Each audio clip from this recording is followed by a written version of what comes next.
Welcome to ZoomChats 2021. Lori Lyford is a very, very talented musician, singer, and director. And I'm so glad that she had time to chat with me today. Lori joined Sweet Adelines in 1983, and she's been helping our members become better singers since that time. She started her directing career with the Rolling Hills Chorus in the state of Washington, and they won the Small Chorus Award in that region. And then after a few years, she moved to Scottsdale, Arizona in order to direct the Scottsdale Chorus. Under Lori's direction, they have won 4 international championships. Lori has competed in 2 quartets at the international level, and one of them, Affinity, placed 9th the last time they competed. She is a member of our international faculty and has also served on the Education Direction Committee. Last spring, she retired after 42 years of teaching music and changing thousands of students' lives. It's an honor to welcome Lori to ZoomChats 2021. Let's get started with our esteemed guest today. Welcome to ZoomChats, Lori. Thank you, Renee. It's good to be here. It's happy to be able to do this with you. Yeah, I'm so excited that we found a time to be able to do it. So I'm going to ask you a bunch of questions today, just things I think would be really fun to know about you. What's your earliest memory of being involved in music? Like, what got you started on the road to becoming a music teacher and director? Well, my mom sang a lot. And in fact, she used to sing with the USO band back in Washington, D.C. in the 50s. Yeah. I just always remember singing around the house, and my first memory of a performance was, I think, probably first grade. I went to a rural school. We lived in the country, like 5 miles out of the major metropolis of Kalispell, Montana, which had like 10,000 people in it. But so I was in the Christmas program, and all the grades were in the program. And I stood up in front and I sang, "I'm a little doll who's been dropped and broken. Please won't you?" I don't know. Anyway, it was just this cute little song. I mean, I almost have the memory of like standing inside myself, remembering how that was. I don't remember the song and all that, but just the sensation of standing in front of an audience and singing. It was like, okay, I'm doing this. So, like 7, first grade? Yeah, 6 or 7, something. Okay. And do you remember if you were nervous or not? Or did the you inside of you think, hey, I like this? You know, I think it was probably a happy little mixture of both, just enough to keep me honest and and try to be prepared, you know, whenever that opportunity would come along again. Yeah. So then did you get involved in choir at school, or was it a band path, or? Interesting. When I went to this country school, we had this traveling band program that came along, and he would come along like once a month or so, and we'd learn how to play an instrument. And I always wanted to play the trumpet since a little girl. And I would hang out at my grandma's house. My uncle, who also had a room there, had this trumpet from when he was in school. And I would get in there and I would get it out and I could put it together. And boy, I could make sound. I had no idea what this was, and none of it made sense. But I could actually blow the thing. And so I was like, oh, I want to play the trumpet. Well, my uncle gave it to one of my other cousins who also went to this school, and my dad had a saxophone. So I got to play the saxophone, and my dad says, okay, here's where you put your fingers. And he goes, now this is B and this is A and this is, I said, and this is this G and this is F and this is E and this is D. And he goes, yeah, why do you know that? I said, Dad, I play the flutophone, that little recorder thing. Right. And so it was a pretty direct translation. So I played the saxophone and continued that in junior high. And well, in my 9th grade year, we had interesting school setup there, but it was my 9th grade year. And I didn't have time for choir, which was kind of a bummer, but I had the saxophone, by golly. You know, my dad was an instrumentalist, so I played the saxophone. And then on into high school, I continued playing the sax. They moved me to baritone sax. Whoa, that was fun. Huge instrument. My whole head would shake. My eyeballs would rattle when you play those low notes, but I got used to it. Finally, like my junior year, I got to be in choir and I stayed in band. That's probably when I found out anything about barbershop. was in high school.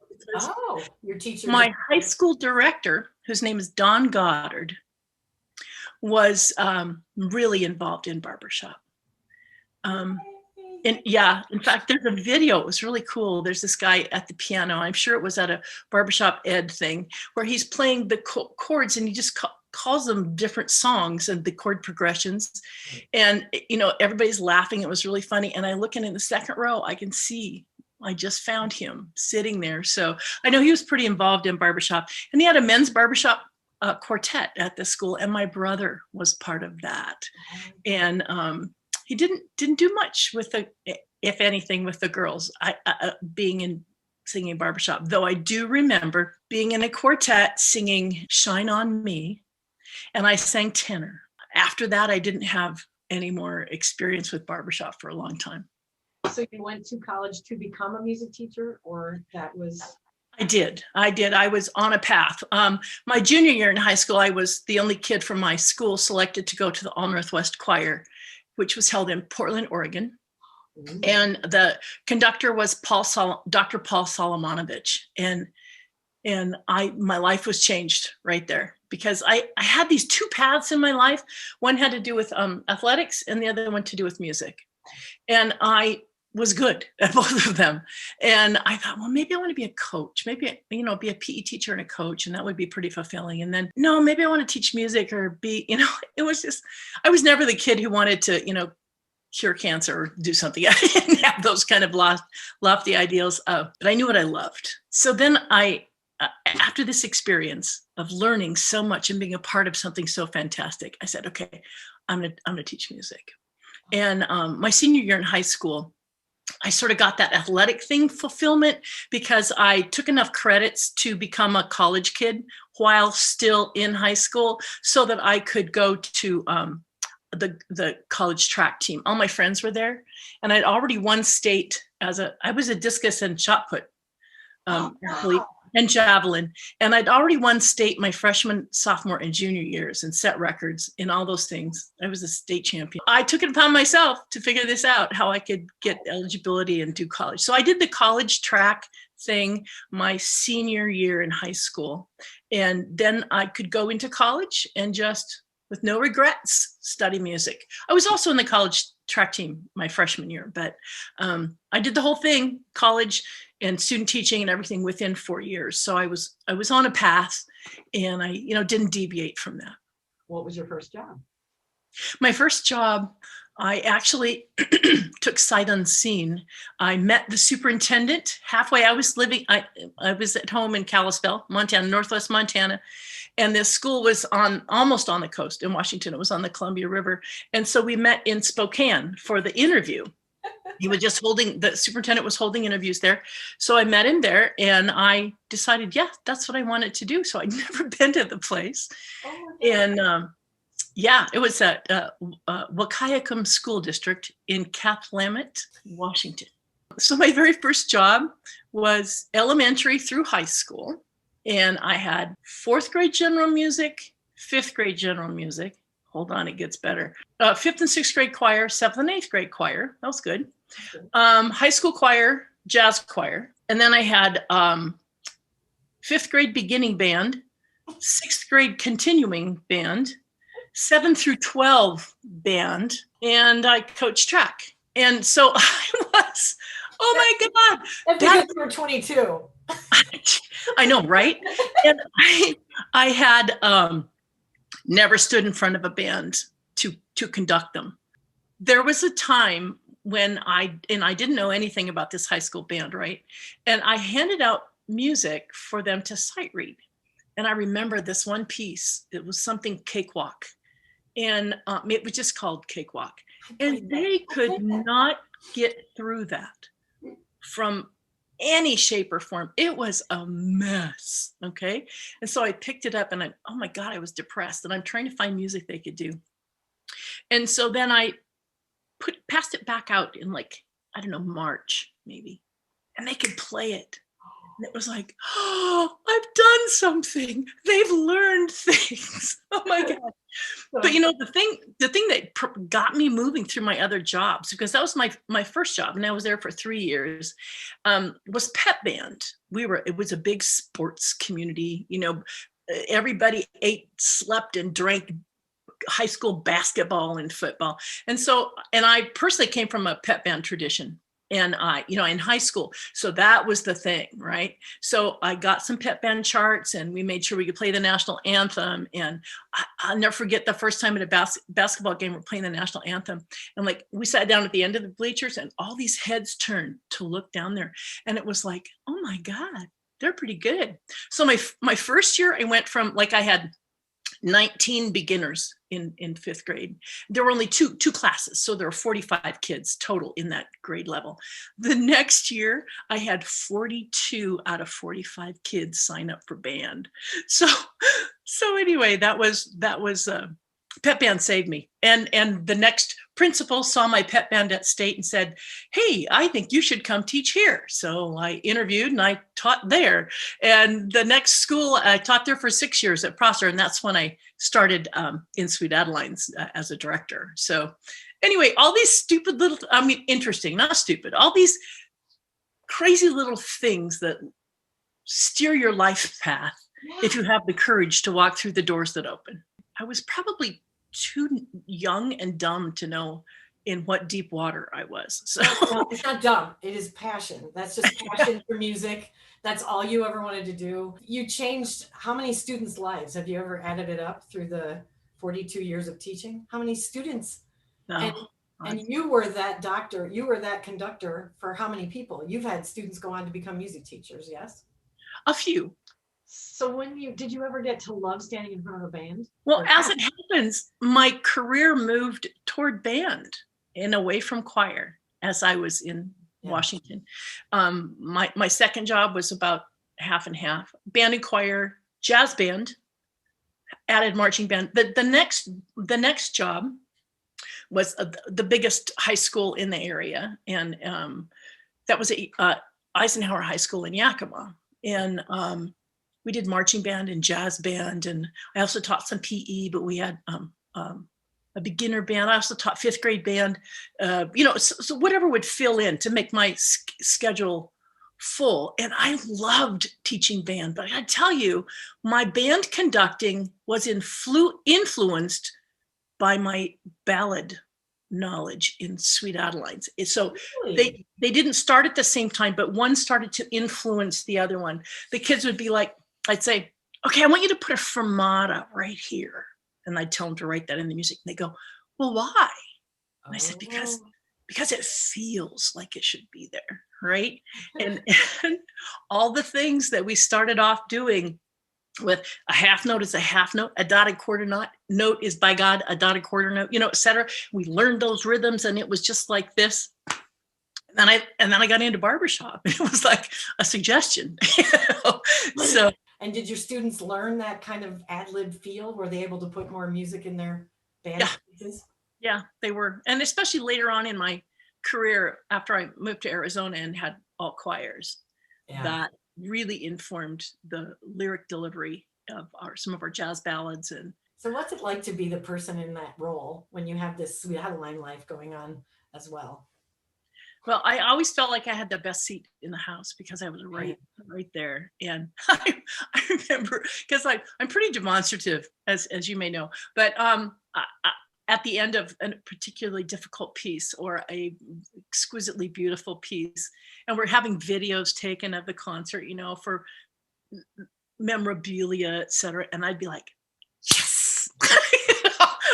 Right at the end of it. So I had to try to be careful not to screw that up. But other times I was just totally captivated by it.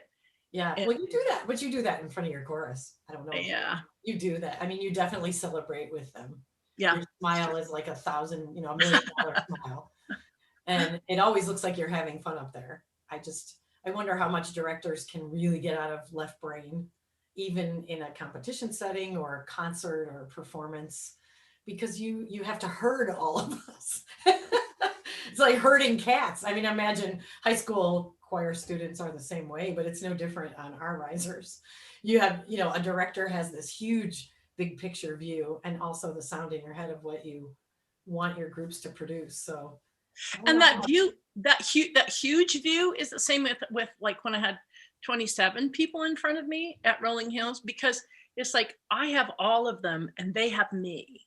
right. As far as that, they are one-on-one with me and I'm one on however many there are out there. And that can be a little daunting sometimes, but getting to be a director, like even at Rolling Hills Chorus, as I was moving to this town, the PE teacher from my school worked in the town or near there with his brother during the summer. He said, why don't I just drive the truck over for you as you move and we'll help you move in. Awesome. So we did that. And his brother came and helped unload the truck, and his secretary was there as well. And she came and helped. And she's like, oh, you're the music teacher. I bet you like music. You like to sing, right? And I said, well, yeah. She goes, we have a Sweet Adeline's chorus here in town. Would you be interested? I know a little bit about barbershop. Sure, I'll come. So because she was there unloading the truck, right? I found out about this, and I went and I visited for a while.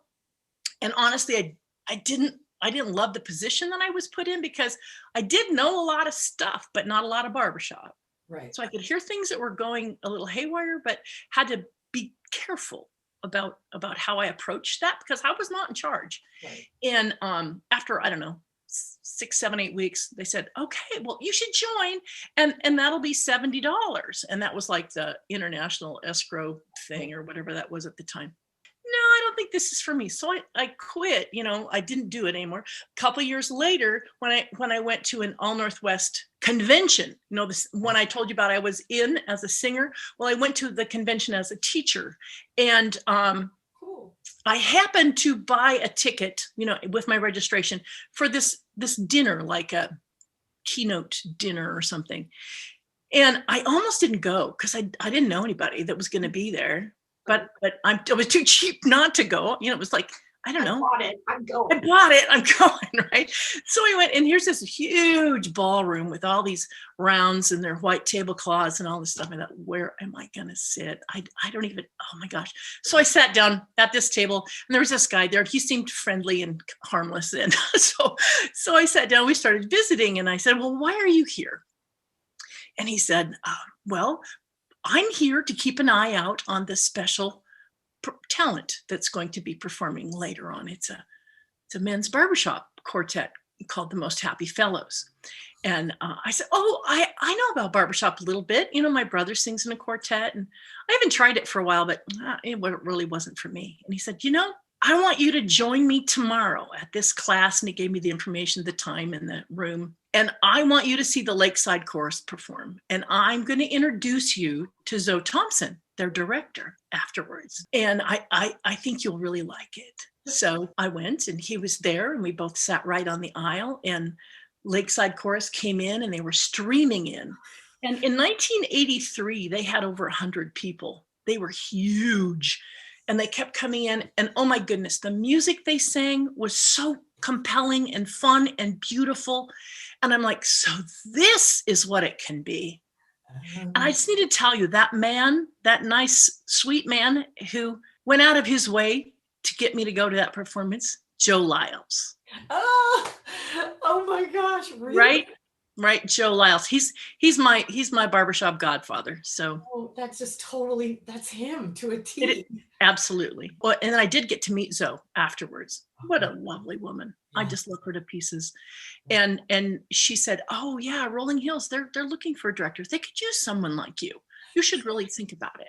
So all the way home, I thought about it, and I called one of my friends in the chorus, and I said, okay, I'd like to audition or interview or whatever the process was. And I became the director.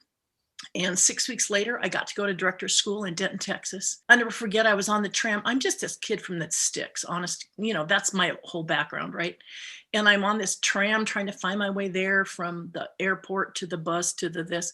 And I ran into Peggy Graham. And she just took me under her wing and just said, well, sure, we're going the same way. Let's just go there together. And I'm like, okay. And then I got there, and I met Sue Beck, who was in my region. And she took me under her wing and introduced me to everybody. She was like, "Hey, Lori, this is Renee Craig. Hi, Renee. Hey, Lori, this is Ann Gooch. Well, hi, how are you? This is Sylvia Alsbury. Hi, Sylvia." And Zoe, I got to meet her a lot more. But anyway, I just found it to be so welcoming and encouraging. And I have always told Sue how important that was to me, that she was helpful and friendly. So how long were you at Rolling Hills? And then was Scottsdale your next course? Yes, I was there for 10 years. Oh. And Carolyn Butler was one of our coaches near the end of my 10 years there. And she coached the quartet that I was singing in. We got fifth my first year, and we ended up having a spot in a coaching session round robin over in Seattle. So we went there and worked with her and got to work with her 6 months later. And she said, "Oh my, how wonderful to find a quartet that worked on what I told them to work on." And I said, "You know what? I have this small chorus, but they're all people like us. We work hard and we really want to get better. Would you ever consider coaching a small chorus?" She said, "Of course." So we worked it out and on a kind of combined. We had a Thursday rehearsal, and she was going to do a Lakeside, or somebody. She was coaching somebody, and so we put it together. And she came, and it was so wonderful to work with her. And she liked my work, and she ended up recommending me for international faculty. And it was because of her that I got to do that. So when she came back for our retreat, she said, "Come on over here. I need to tell you something." So we went away from everybody, and she said, "I just want you to know that your name has gone in for international faculty. And though it isn't official yet, you can't tell anybody because the board has to act on that. You're going to be on the international faculty." And that was a big goal of mine for a long time. And I want you to know that I sent your name in to the Scottsdale Director Search Committee. I went, "What? What are you talking about? Look at where you are. You're at a church camp in the mountains with mud and snow here. I mean, I'm a kid from the sticks. Why?" She said, "Shh. You're single. You're single. You're employable. You don't own property." So, there you go. And you are just what they need. And so she did. I mean, I didn't apply for that job. I didn't seek that. They asked if I would, do that. And they sent me the information, wrote a letter. I shared it with my friend, Melanie Rowe, and she said, "Lori, somewhere in here, you need to say that you want this job." And I said, "I'm not sure I do. I'm scared to death of it." I mean, I had at the time, 27 people. They had 27 people in the front row, and so we rewrote it. I mean, she helped me. She was just a great mentor for me too. And I went down and I interviewed, and I met with a whole bunch of the leaders in the chorus, and I interviewed for teaching positions. One of which I was going to ask you that. Yep. Interviewed for which they arranged for me. They did some search, and I got the elementary job, and I interviewed for the chorus. I walked into the room. There were 11 sets of 6-foot risers. It looked like a brontosaurus had died and all the bones were up there. It was like, I'd never seen anything like that before. And I walked in, and they gave me a microphone. I'm like, "Oh my Lord, I have a microphone." Because you couldn't be heard, otherwise. And during that interview, I taught them a song, and I directed some of the repertoire. I warmed them up. I had a great time. It was fun. And they voted, to call me to do that. And I said, I can't accept until I know I have a job, because I loved my job, my high school band job in Washington at Eisenhower. I was so, attached to that, and the kids and the energy and the parents. And so I got the job, and then I could take it. And then I had to tell Rolling Hills that I was leaving. So all that was tough. Yeah. So you've been there since 93. Right, since 93. Okay, and how many members did they have when you started? Always been big, right? 145, I think. Okay. So it's always been a large group, and you've taken them to 4 championships and many things in between. I mean, that's just one aspect of what you to do with them, I know. Through the years, what have you really enjoyed about directing? Initially, what I really appreciated was that the chorus never said to me, "Well, Bev didn't do it that way." And not all of your viewers may know that Bev Sellers was the director of Scottsdale and was tragically killed in a car pedestrian accident in 92. And here I am coming in there in 93. And they let me find my own way. And one of my favorite things about directing is being coached. and having someone else come in and let me work on my stuff, and trying to hone my listening so that I could try to anticipate or see if I heard what they heard. I think honestly, just the joy of our performances. We have learned for a long time, we were just go for the win the audience, just win the audience. Don't worry about a medal. And we'd won the audience a lot of times. We had some very, very fine performances and favorable, lots of applause and standing ovations and all that stuff, and never clinched the deal. And finally I said, you know what? I want a gold medal. I want a gold medal for you. And I want us to believe that we can have a gold medal and not just be always worried about being disappointed. I said, if you believe with your whole heart and we act upon that, we set, here's what we want, and let's set this in motion to get to there. Then we'll be happy with whatever happens. But if you don't believe that you could have a gold medal, you'll always wonder, and I said, go for it. We practiced, like at a retreat. I said, okay, everybody hold up your glass. I didn't care, water, soda, wine, whatever. Hold up your glass and look around the room and see what everybody looks like. And let's just practice this being our toast after, and that we're cheering our victory. And let's just practice. And somebody said, not out loud right there, but I found out later, I'm always worried about being disappointed. I said, well, let's just be disappointed with our whole hearts.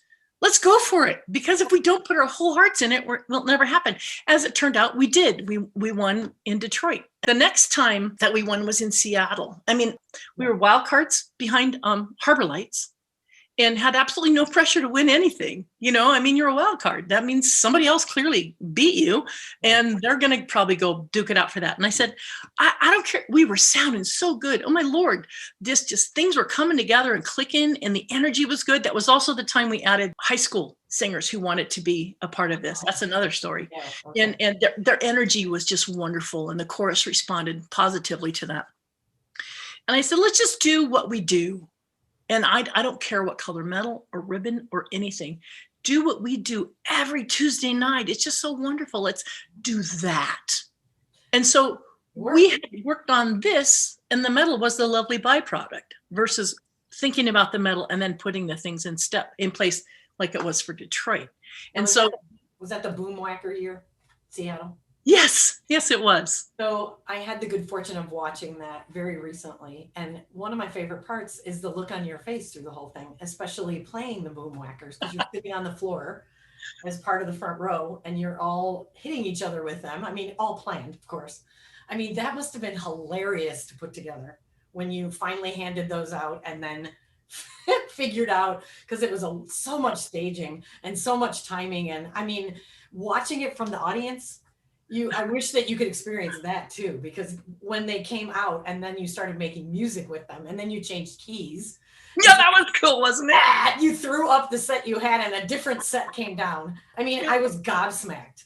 I was just, they just changed keys. I mean, it was great, but your face, you were having a ball. And we have a blast. That's just part of I guess it's part of our culture. We work hard, we sweat hard, and we have a blast.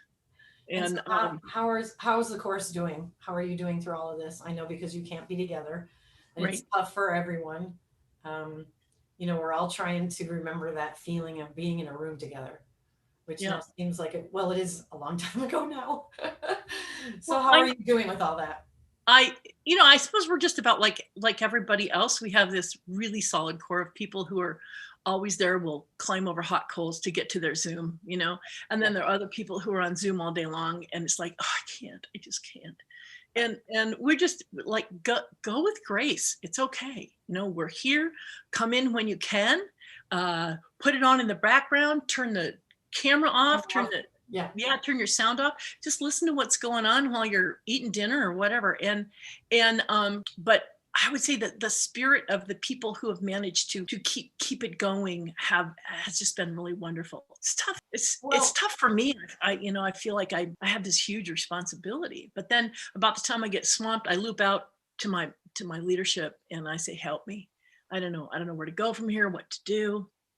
I mean, if there was no lag, you think like we all would have taken like a 1 week pause and then we all would have been flying, because we'd be able to hear each other. That little bit of frustration that comes from not being able to make a chord, which Right. is the foundation for what we're doing. And I find it very hard that my director's hands, I can't follow them. No. I, Well, I and can these sort of follow them, but the these don't do anything during COVID. They don't do anything. it's You got to know, be I mean, so hard. All those years of you having that language, I'm sure that that's very frustrating. yeah, it is. It is. It feels kind of like, you know, part of your soul's gone. But then you fill it with knowing that there are people in the chorus who need to have that connection with the chorus, or with me, or with their buddies that they don't get to stand with anymore, even though it's through little squares. Yeah. And we have had to move shift our focus from a pursuit of excellence to a pursuit of community, Right. and getting to know each other better. And What's funny, I say to people now, the view that you are all having every single week is what your director has always looked at. that's really interesting. So it makes us responsible to each other in a different way, which I think is fascinating. If you Yeah. take that little square and you know that everybody can see you, we can share energy. It certainly is not the adrenaline rush that it is to be in the same room, but we can help each other through. We can get through our rehearsal night and turn the computer off and think, man, it was great to see them. But we all have to kind of pivot. The whole world has had to, and have a different expectation when we come into the Zoom room. Is I do think that we will emerge from this different somehow. yeah, I think our focus may be different. I think our organization will be somewhat different. It has to be. The world's going to be different. yeah, It doesn't stand a reason that we've been under this little dome and we're all the same. no. And we need to be pioneers of the new different. Right, which hasn't been defined yet. So that's kind of exciting. And the trick for me was to stop comparing Zoom meetings to live rehearsals. When it first happened and we thought it was going to go on for a month, then you could compare because we were 2 weeks away from regional. So we Yeah. were in my favorite part of the calendar at that point, singing just incredibly, couldn't wait to get out on that stage. And then it was gone like it was for everybody. But if I embrace this, then what comes out of it, we don't know what it's going to look like yet. That was why I wanted to visit with you about how you got involved in music. And, thank you so much for sharing that entire, background story to what drives you. Why do you want to connect with singers? What fuels you? And I agree. We'll come out. I don't know what it will look like, but we will still be compelled. We will be compelled to be together and to create music together. I really believe it. Right. To be expressive and to share whatever it is you're singing about with your whole heart and your whole mind and body, and that has to be part of it. That will be part of it. And I think part of it too is that all the things that we were doing, Renee, with our choruses, because we were in the same situation, getting ready, learning, getting this new music ready to go to regional, super excited about it. And we were firing on all cylinders, and we knew stuff and we could do stuff. And we are the same people who knew all that stuff and did all that stuff. So I think the knowledge is there. Right. It has stayed there, even though we've become dormant in a way. Hey, now. And we're not. I resemble that. I'm sitting more than I ever have in my life. And we're not putting it into practice right now as an ensemble. But the individuals that know all that stuff and had achieved those levels of excellence are still here. Yes. And once we're allowed to get back in the same place together and hear each other and do some things together, I really believe it will come back. I think we'll have to build our endurance. We'll have to build our strength. We'll probably need to get our voices in shape and be better at that. Like watch Ryan's thing that he did with you, Right. About how we can still work on our voices, but it'll be back. The thing that I have a hard time with is picturing the people standing right next to each other like cordwood for for a long I time. have a hard time picturing them, like 100 people singing towards a director. Right. But the only way that I'm getting through all of it is just to say, well, right now, today, I cannot think about that because we do not know when it's going to happen. and we're smart people and we'll figure it out. Yeah. I don't think it will ever look exactly the same, but I think the love that we had for the chords, because that's just what I've always felt made people stay, producing that sound that meshes with somebody else to create something so cool. It's still going to be there. We will figure it out. We will figure it out. And we as members appreciate what all of our directors are doing and what you've had to learn, the weekly opportunity to just at least be in a Zoom room with you, knowing that at some point we'll be able to create music again. So I'm Yeah. looking forward to that happening. And I really appreciate you spending time with me today. And I hope that you're able to get together with your chorus very soon. Right. And you too. And maybe we'll all be able to get together. Yeah, it's going to be the best. Thank you very much, Lori. You're welcome, Renee. Thank you. And thank you for doing this. It's been a great service.